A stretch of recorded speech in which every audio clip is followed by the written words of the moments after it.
Hello everyone, welcome to spy classes. तो आज magnetism का लेक्चर नंबर 8 स्टार्ट करेंगे। जो हमारी लास्ट क्लास हुई थी उसमें हम लोगों ने ईएमआई वाले प्रिंसिपल के बारे में पढ़ा था कि व्हाट इज़ ईएमआई। फैराडे की आपको पूरी कहानी बताई थी। इलेक्ट्रोमैग्नेटिक इंडक्शन में उसने कौन कौन से एक्सपेरिमेंट किए थे, उसमें से हम लोगों ने 2 एक्सपेरिमेंट भी पढ़े थे।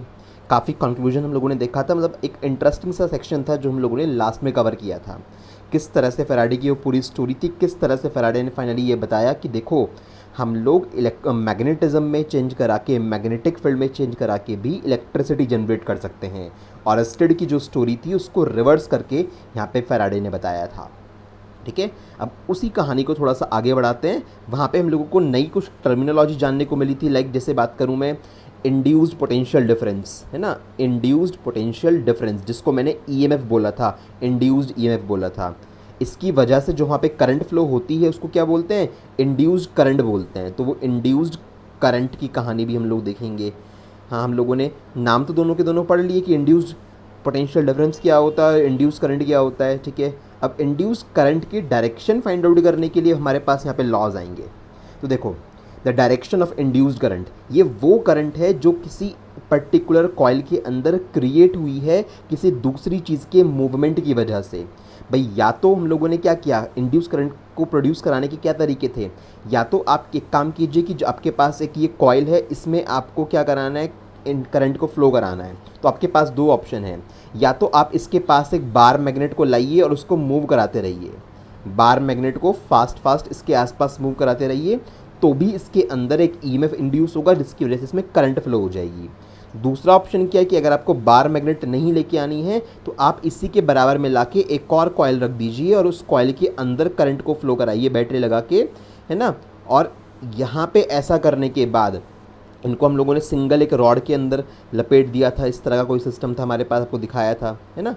तो एक ही हमने नॉन कंडक्टिंग रॉड पे दोनों को वाउंड कर दिया था और यहाँ पे हम लोग बार बार स्विच को ऑन ऑफ करके देख रहे थे, जिसकी वजह से इसमें से मैग्नेटिक फील्ड लाइन पास आउट होके जाती थी और इस कॉइल के अंदर एक ईएमएफ इंड्यूस होता था, जिसकी वजह से फाइनली करंट फ्लो होना स्टार्ट हो जाती थी। यानी किसी एक्सटर्नल एजेंट की वजह से करंट इंड्यूस होती है, इसलिए इसको क्या बोलते हैं, इंड्यूस करंट बोलते हैं।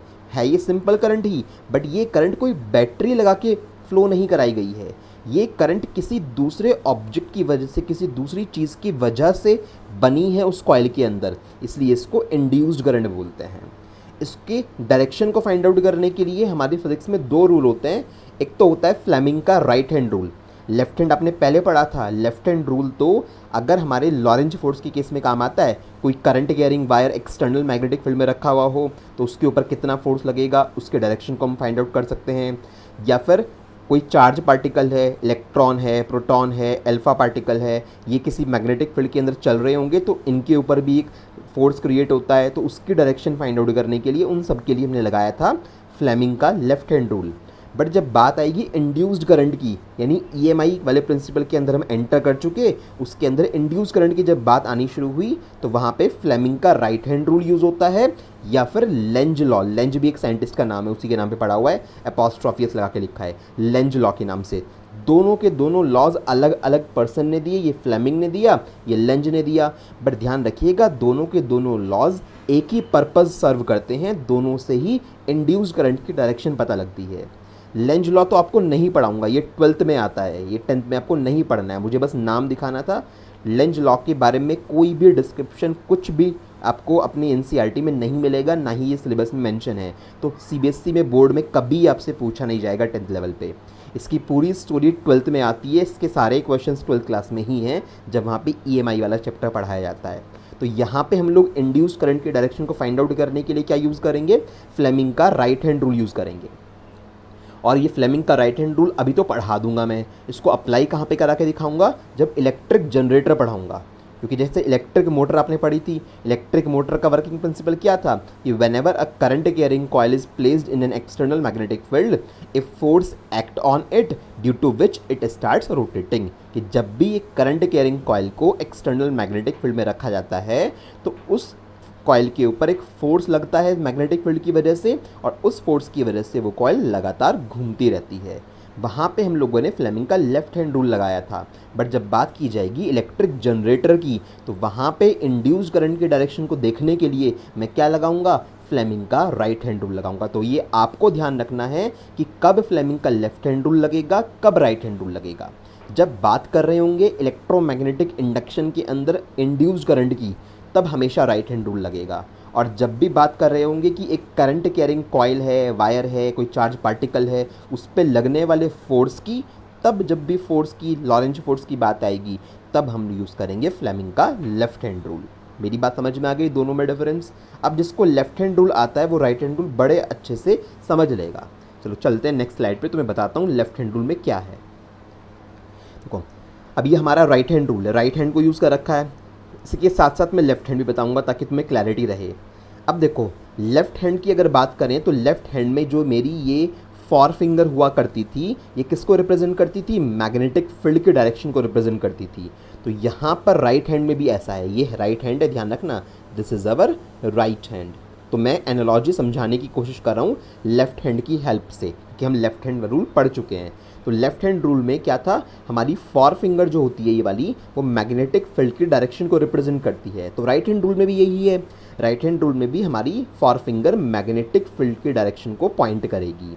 अच्छा, जो हमारा लेफ़्ट हैंड रूल था फ्लेमिंग का, उसमें हमारा थंब क्या रिप्रेजेंट करता था, ऑब्जेक्ट पर लगने वाले फोर्स को रिप्रेजेंट करता था। यहाँ पे वो थोड़ी सी कहानी पलट जाएगी, नाम मतलब फोर्स नहीं बोलूँगा, कुछ और बोलूँगा।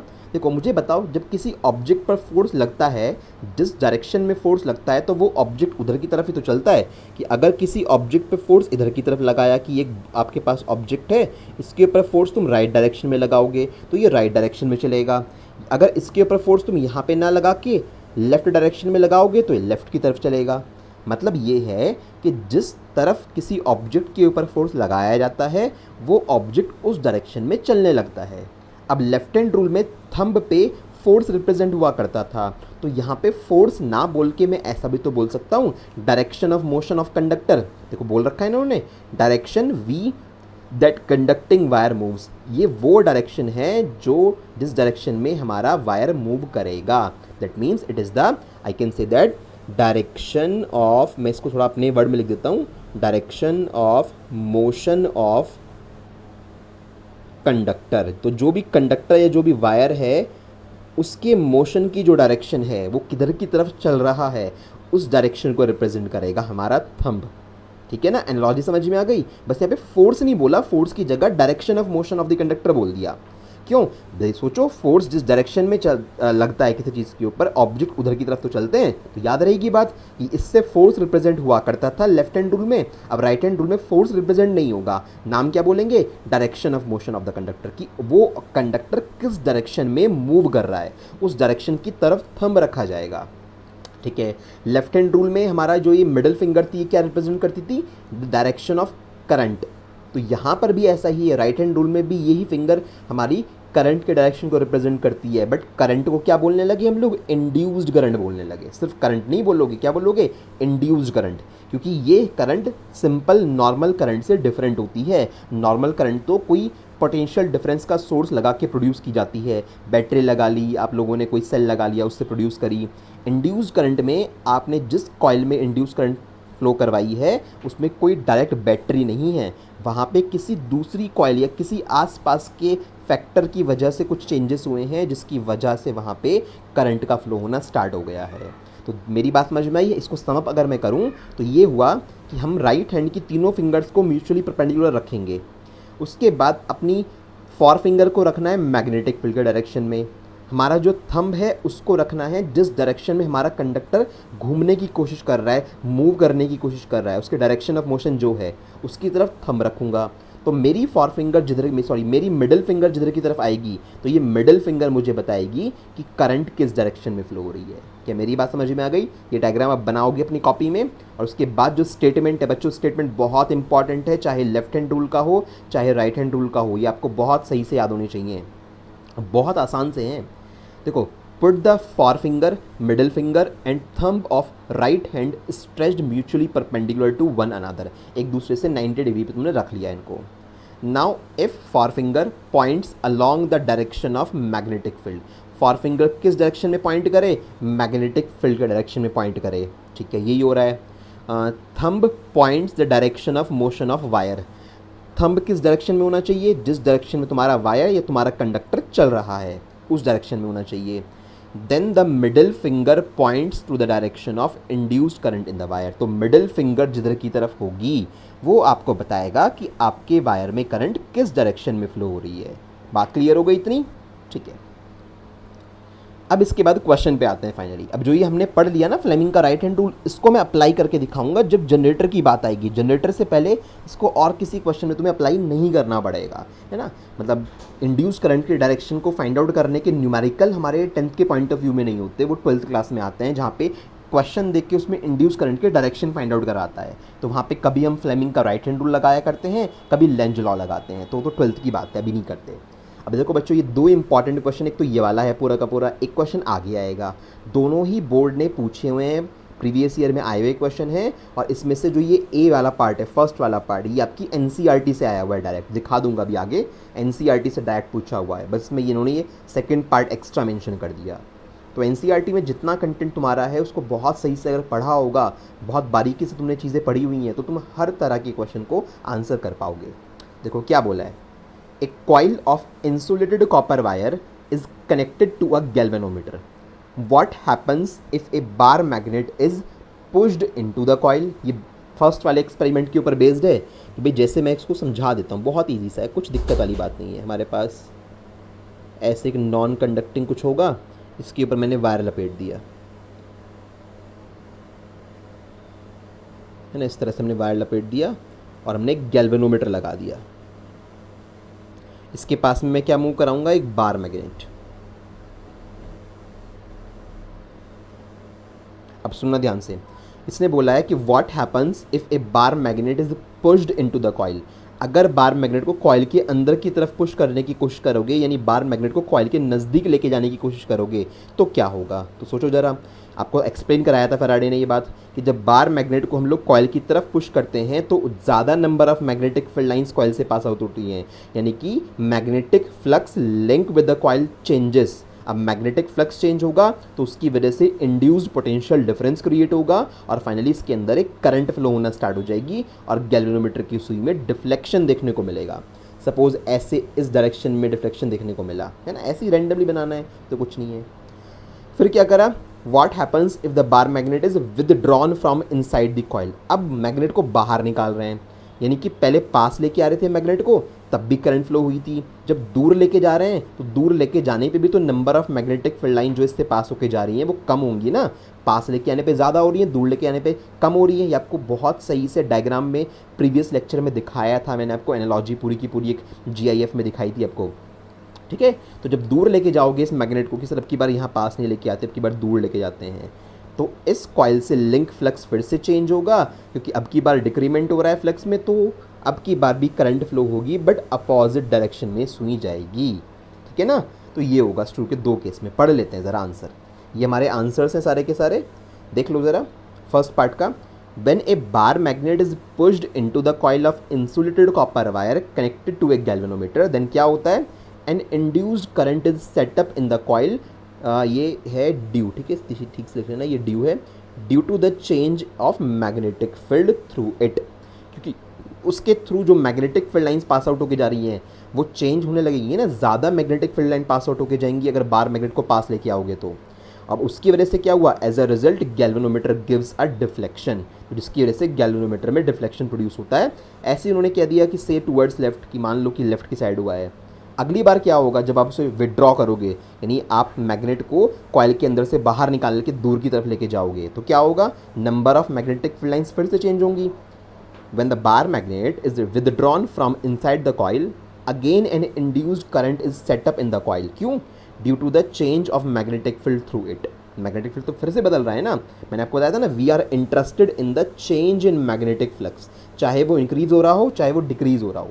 तो आप मैग्नेट को पास लेके आओगे कॉइल के, तो भी मैग्नेटिक फील्ड लाइन इंक्रीज होंगी, यानी चेंज होंगी, तो भी इंड्यूस्ड EMF जनरेट होगा और वहाँ से हमारे पास करंट बन जाएगी। तो यहाँ पर भी ऐसी हुआ, जब दूर लेके जाओगे फिर से मैग्नेटिक फील्ड लाइन में चेंज हुआ, as a result galvanometer gives a deflection in reverse direction, यानी अगर पहले लेफ्ट में था तो अब की बार राइट में डायरेक्ट उसका डिफ्लेक्शन देखने को मिलेगा। मतलब ये पूरा क्वेश्चन ना फैराडे के फर्स्ट एक्सपेरिमेंट के ऊपर बेस्ड है। जिसको फर्स्ट एक्सपेरिमेंट आता होगा उसके लिए कोई दिक्कत नहीं है। 2 पार्ट हमारे पूरे हो गए, ठीक है। थर्ड में क्या बोला है, what happens if bar magnet is held stationary in the coil. Bar magnet को कॉइल के अंदर ले जाके रख दिया, अब चला नहीं रहे, मूवमेंट बंद कर दिया आपने। अगर मूवमेंट बंद कर दिया तो मैग्नेटिक फ्लक्स में चेंज होना बंद हो जाएगा ना। Magnetic flux does not change ना, वो चेंज नहीं होगा। अगर मैग्नेटिक फ्लक्स चेंज नहीं होगा, नो इंड्यूस्ड पोटेंशियल डिफरेंस, इसकी वजह से नो करंट। समझ में आ रही है बात भाई? देखा था ना जब वो फैराडे मैग्नेट को पास लाके रोक देता था तो उस सिचुएशन में करंट फिर से जीरो हो जाया करती थी। उसने कैसे एक्सप्लेन करा था इस बात को कि जब आप मैग्नेट को पास लाके रोक देते हो तो उस सिचुएशन में एक constant number of magnetic field line उस कॉइल से जा रही है। लाइक जैसे 10 मैग्नेटिक फील्ड लाइन जा रही है तो लगातार बस 10 ही जा रही हैं। अब क्या मैग्नेटिक फील्ड लाइन में चेंज हो रहा है? क्या ना, चेंज नहीं हो रहा, कांस्टेंट फील्ड लाइन्स हैं। तो इससे कोई फ़र्क नहीं पड़ेगा, कोई ईएमएफ इंड्यूस नहीं होगा और कोई करंट नहीं बनेगी। यानी तीसरे केस में अगर आपने रोक दिया कॉइल को उसके अंदर ले जाके, मैग्नेट को उसके अंदर ले जाके, तो कोई करंट फ्लो नहीं होगी। जब तक चलती रहेगी मैग्नेट या कॉइल कुछ भी, तब तक करंट फ्लो होती है बस। If the bar magnet is held stationary inside the coil there is no induced current in the coil because, क्यों नहीं हुआ ऐसा? There is no change in magnetic field through it, क्योंकि मैग्नेटिक फील्ड लाइन में कोई change नहीं हो रहा है, इस वजह से कोई करंट नहीं बनेगी। ठीक है बच्चों, एंड कोई करंट नहीं बनेगी तो galvanometer does not show any deflection, तो हमारा गैल्वेनोमीटर भी कोई डिफ्लेक्शन शो नहीं करेगा, उसकी सुई जीरो पे रहेगी। बात क्लियर हो गई? तो ये पूरे क्वेश्चन का जो आपको आंसर कराया ये पूरा एनसीईआरटी का दे रखा है। ठीक है, चलो एक सेकेंड पार्ट क्या पूछा है, mention one more method of inducing current in the coil. एक और तरीका बताना है करंट को इंड्यूस करने का।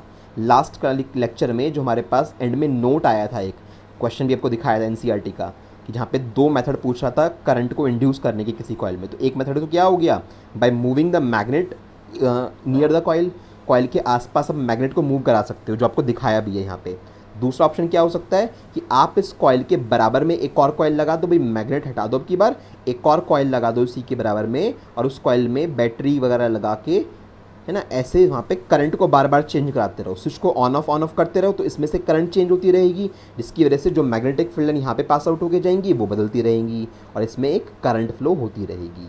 यानी ज़रूरी नहीं है कि मैग्नेट ही मूव करानी है आसपास, आप बराबर में एक और कॉइल रख दीजिए, उसमें करंट पास करा दीजिए और उस करंट को बार बार बदलते रहिए।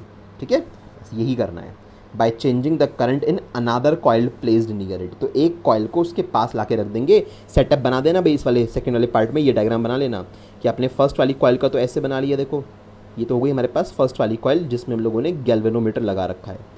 तो इस कॉइल के पास मैग्नेट को मूव नहीं कराना, तो दूसरा ऑप्शन क्या है कि भाई साहब आप इस कॉइल के पास एक और कॉइल ला के रख दीजिए, थोड़ी ज़्यादा टर्न रखना उसमें, कोशिश करना ताकि अच्छा सा मैग्नेटिक फील्ड प्रोड्यूस हो, और इस तरह से सेटअप बना के रख दीजिए। और यहाँ पे ये हमारे पास मेन कॉइल हो गई। अब इसके अंदर अगर करंट को मैं अगर देखना स्विच को ऑन करके छोड़ दूंगा ना, इसके ध्यान रखना, कई बार बच्चों को लगता है कि स्विच ऑन ही करके छोड़ दो, बार बार ऑन ऑफ कर रहे हो ना, स्विच ऑन करके छोड़ दोगे तो ये एक फिक्स नंबर की मैग्नेटिक फील्ड लाइन बनाएगा, इसमें से भी फिक्स नंबर की magnetic field line pass out होकर जाएंगी, तो फ्लक्स चेंज नहीं होने का, कि फ्लक्स चेंज होने का मतलब क्या, मैग्नेटिक फील्ड लाइन बार बार कम ज़्यादा होनी चाहिए, तो इसमें से कोई करंट पास आउट नहीं होगी, इसलिए आपको बार बार करंट कम ज़्यादा करनी पड़ेगी, करंट के अमाउंट को चेंज करना पड़ेगा, तभी इसके अंदर से जो मैग्नेटिक फील्ड लाइन पास आउट होके जाएंगी वो बार बार इंक्रीज डिक्रीज होंगी और गैल्वेनोमीटर में करंट फ्लो होगी। तो इस वाले पार्ट के साथ साथ ये डायग्राम मेंशन कर लेना कि आपने क्या किया है, इसके पास आप ये ले जाके भी रख सकते थे और इसमें करंट चेंज कराते रहिए बार बार। क्लियर हो गई बात? तो ये वाला पूरा क्वेश्चन मैंने आपको काफ़ी क्लैरिटी से समझा दिया। ठीक है, तो ये एक्सपेरिमेंट 1 के ऊपर बेस्ड क्वेश्चन था। अब ऐसा ही एक और क्वेश्चन करते हैं जो एक्सपेरिमेंट 2 के ऊपर बेस्ड है। ठीक है, ये तो वही वाला एक्सपेरिमेंट जो 2 करा था ना हम लोगों ने, इसके ऊपर बेस्ड हम लोग देखते हैं। देखो ये रहा, ये है वो क्वेश्चन, ये क्वेश्चन भी आपके एग्जाम में पूछा गया है, वो ये था ना ऑलमोस्ट। तो यहाँ पे भी एक कॉइल है, उसमें स्विच मतलब बैटरी लगा रखी है, दूसरी कॉइल में गैल्वेनोमीटर लगा रखा है, तो ये सारी उसने कहानी बोल रखी है। एक को C1 एक को C2 नाम दे रखा है, ये है मेरे पास भैया C1 और ये है मेरे पास C2। ठीक है, ऐसा है। क्या बोला है इसने, state your observation in the galvanometer, हमें कि तीनों पार्ट में गैल्वेनोमीटर में क्या ऑब्जर्वेशन होती है उसी को बताना है। कब कब, state your observation in the galvanometer first part, when the key के इज़ प्रेस्ड ऑन, जब की को ऑन करते हैं। सोचो जैसे की को ऑन करेंगे वैसे ही एकदम से इसके अंदर करंट का फ्लो स्टार्ट हो जाएगा, यानी इसके चारों तरफ मैग्नेटिक फील्ड लाइन बनेगी, सॉलिनॉइड की तरह काम करेगी ना ये। इसके चारों तरफ मैग्नेटिक फील्ड लाइन जो बनेंगी वो मैग्नेटिक फील्ड लाइन इसमें से पास आउट होकर भी जाएंगी कुछ इस तरह से, ऐसे होगा ना सेटअप। तो जो magnetic field line first coil में बनी वो सेकेंड वाली कॉइल में से पास आउट होकर भी जाने लगी। अच्छा, तो इसका मतलब इस कॉइल से जहाँ कभी पहले एक भी magnetic field line pass out नहीं होती थी, अब इससे दो magnetic field line pass out होती दिखाई दे रही है। एग्जांपल के लिए बता रहा हूँ, दो थोड़ी ना होंगी, हज़ारों होंगी। तो कुछ मैग्नेटिक फील्ड लाइन इसमें से पास होकर जाने लगी। अच्छा, तो इसकी वजह से क्या हुआ, मतलब इससे लिंक मैग्नेटिक फ्लक्स चेंज होने लगा, और मैग्नेटिक फ्लक्स चेंज होने की वजह से इसमें इंड्यूस्ड पोटेंशियल डिफरेंस क्रिएट हुआ और एक करंट का फ्लो होना स्टार्ट हो गया। किसी पर्टिकुलर डायरेक्शन में करंट फ्लो होगी तो गैल्वेनोमीटर की सुई भी एक साइड पे डिफ्लेक्ट होगी। मान लो इधर की तरफ गैल्वेनोमीटर की सुई गई है ना, राइट साइड में डिफ्लेक्ट हुई। फिर क्या कर रहा है दूसरे केस में, when current in the coil C1 is switch off, अब स्विच को बंद कर दिया, करंट को बंद कर दिया। अब करंट को जैसे ही बंद कर दोगे ये जो मैग्नेटिक फील्ड लाइनें खत्म हो जाएंगी, मैग्नेटिक फील्ड लाइन खत्म हो जाएंगी, तो इसका मतलब C2 से जो मैग्नेटिक फ्लक्स पास आउट होके 0 से पहले 2 हुआ था वो 2 से वापस एकदम क्या हो गया, 0 हो गया। पहले इस ड्यूरेशन में भी चेंज हुआ है, अब इस ड्यूरेशन में भी फिर से चेंज हो रहा है। इंक्रीज हो डिक्रीज हो क्या फ़र्क पड़ता है, हमें तो चेंज से मतलब है, मैग्नेटिक फील्ड लाइन चेंज होनी चाहिए। तो जैसे स्विच बंद करा मैग्नेटिक फील्ड लाइन गायब हो गई, इस कॉइल से वापस 0 फ्लक्स जाने लगा। तो इसका मतलब फिर से मैग्नेटिक फ्लक्स चेंज हुआ, फिर से करंट फ्लो होगी, बट अब की बार अपोजिट डायरेक्शन में, क्योंकि अब की बार फ्लक्स डिक्रीज हुआ है। तो सुई अगर पहले राइट साइड में गई थी तो अब की बार लेफ्ट साइड में जाएगी, या अगर पहले लेफ्ट साइड में गई थी तो अब की बार राइट साइड में जाएगी। दोनों डिफ्लेक्शन एक दूसरे के अपोजिट होंगे। तो दो पार्ट के आंसर ये हो गए। समझा रहा हूँ, सारे पढ़ लेना, सब दिख जाएंगे। फिर क्या है, when the current is passed continuously through coil C1, ये वही बात होगी जो मैंने आपको समझाई थी कि आप कॉइल C1 में स्विच ऑन करके छोड़ दो। देखो जैसे स्विच ऑन होगा एकदम से इसकी सुई हिलेगी, फिर वापस 0 पे आ जाएगी। बट अगर स्विच ऑन करके छोड़ दें तो सोचो इसमें से 10 मैग्नेटिक फील्ड लाइन निकलनी है, वो 10 की 10 इससे पास आउट होके जा रही हैं। स्विच ऑन करके छोड़ रखा है, 10 मैग्नेटिक फील्ड लाइन निकल रही हैं, 10 हैं 10 हैं 10 पास आउट होके जा रही हैं। सेकेंड वाली कॉइल से भी कुछ भी चेंज नहीं हो रहा। क्या सेकेंड वाली कॉइल के थ्रू जो मैग्नेटिक फ्लक्स में चेंज हो रहा है वो हुआ? भाई पहले जब स्विच को ऑन किया, जब स्विच ऑफ था तब तो कुछ भी नहीं था यहाँ पे। जैसे स्विच ऑन किया तो एकदम से मान लिया 10 मैग्नेटिक फील्ड लाइन पास आउट होके गई, तो इस ड्यूरेशन में चेंज हुआ है ना, इस ड्यूरेशन में चेंज हुआ, गैल्वेनोमीटर की सुई में डिफ्लेक्शन भी देखने को मिला। बट उसके बाद स्विच ऑन करके अगर छोड़ दोगे तो लगातार कांस्टेंट नंबर की magnetic field line pass out होना शुरू हो जाएंगी ना। तो यहाँ इस ड्यूरेशन में कोई भी चेंज नहीं है, कोई भी चेंज नहीं है, तो इसका मतलब सेकंड वाली कॉइल में कोई भी करंट देखने को नहीं मिलेगी, गैल्वेनोमीटर की सुई में कोई डिफ्लेक्शन नहीं आएगा। बट अगर एकदम से बंद कर दोगे स्विच को तो ये 10 से एकदम क्या हो जाएगी, 0, फिर से चेंज हुआ, फिर से करंट फ्लो होगी। यानी करंट तो बस शुरुआत में और एंड में फ्लो हो रही है, जब स्विच ऑन करते हो और जब स्विच ऑफ करते हो।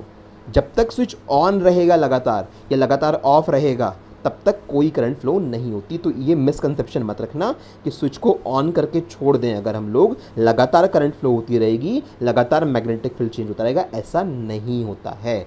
स्विच को ऑन करके अगर आपने छोड़ दिया ना तो 10 मैग्नेटिक फील्ड लाइन ये बना रहा है, मान लो 10 इसमें से पास आउट होकर जा रही हैं, तो 10 ही तो जा रही हैं। लगातार क्या चेंज हो रहा है फ्लक्स, मैं अगेन बोल रहा हूँ, नहीं हो रहा ना, तो कोई इंड्यूस्ड ईएमएफ नहीं बनेगा, कोई करंट फ्लो नहीं होगी।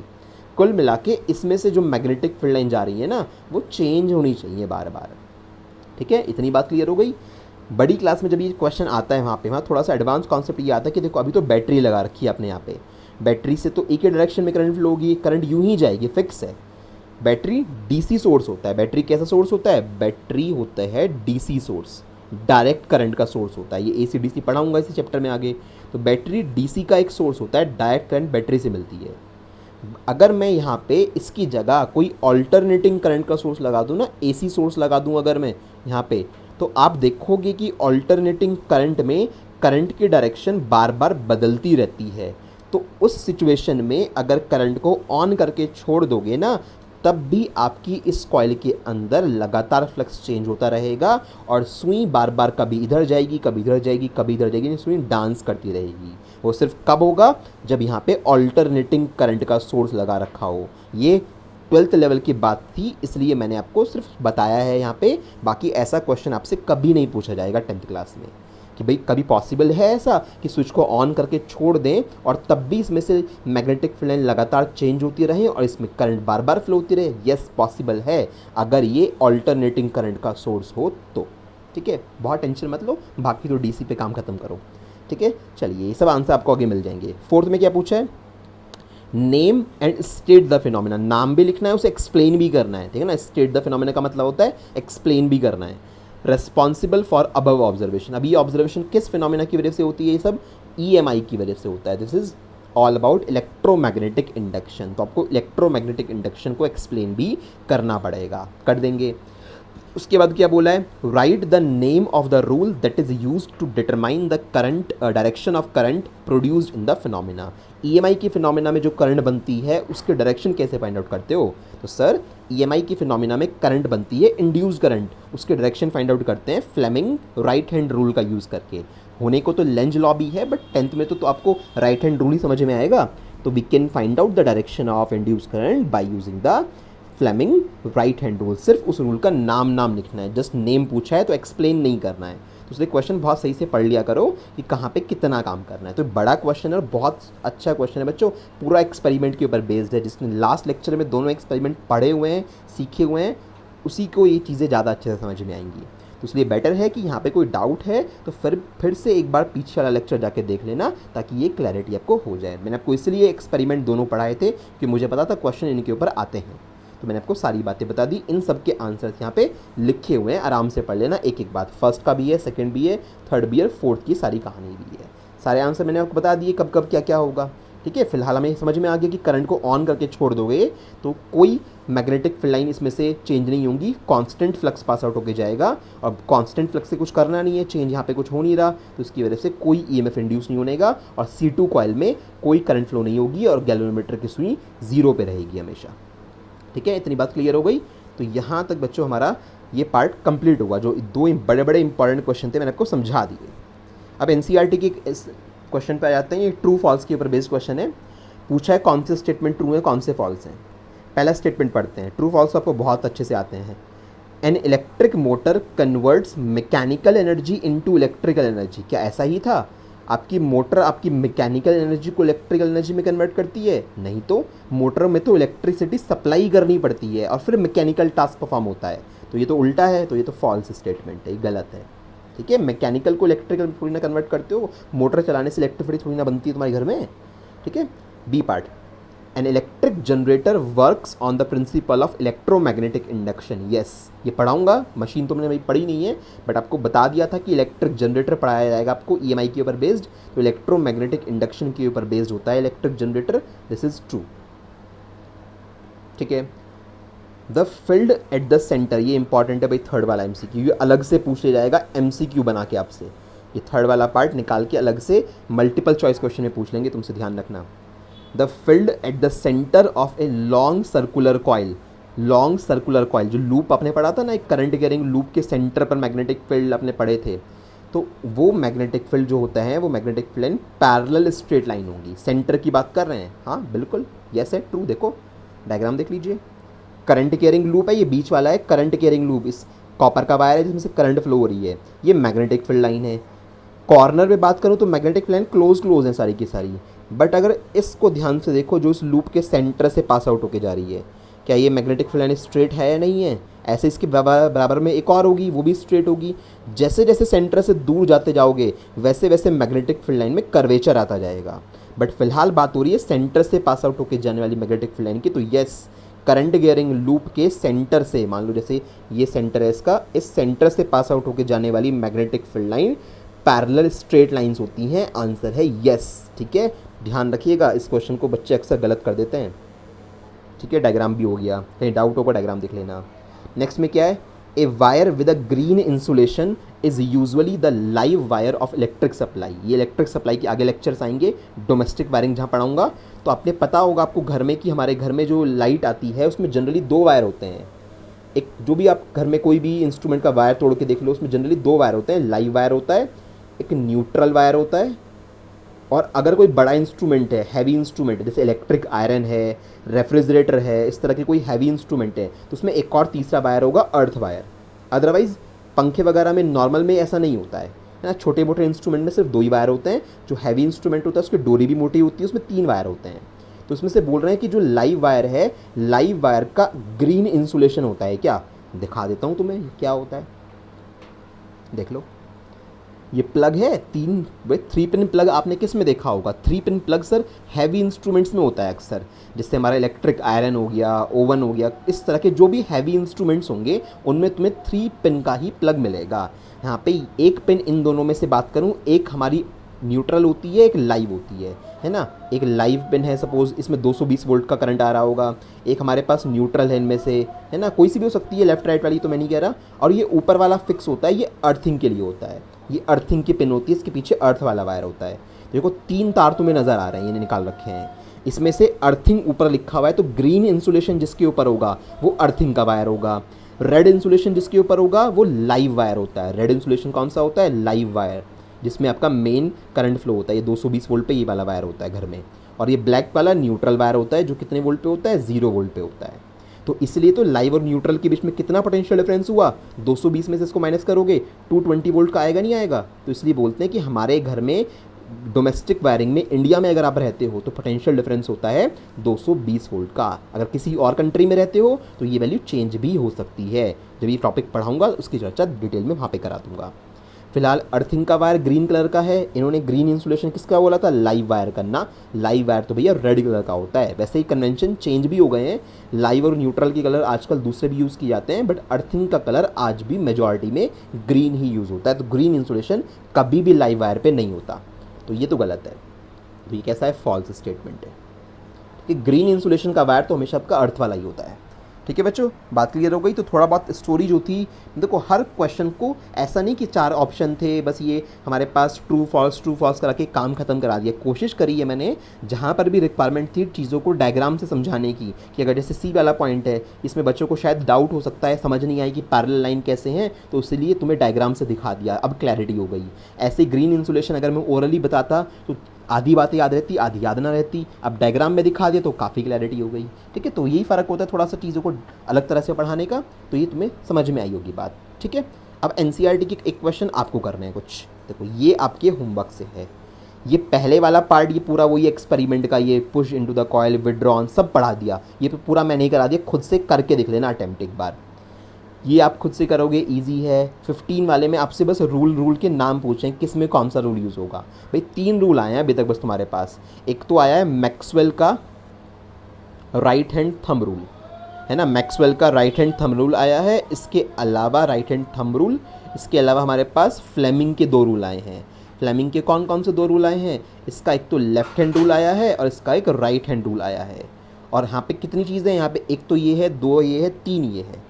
3 चीज़ें हैं हमारे पास। तीनों में पूछा है किस में कौन कौन सा रूल यूज़ होगा, तो तीनों में एक एक आंसर आ जाएगा। किसी में मैक्सवेल का राइट हैंड थंब रूल आएगा, किसी में फ्लेमिंग का लेफ्ट हैंड रूल आएगा, किसी में फ्लेमिंग का राइट हैंड रूल आएगा। तो अपने अकॉर्डिंग समझ के कर लेना, बड़े आराम से क्लियर हो जाएगी। सारी बात आपको पढ़ा दी है। तो ये 3 क्वेश्चन आपसे आने चाहिए, खुद से करने।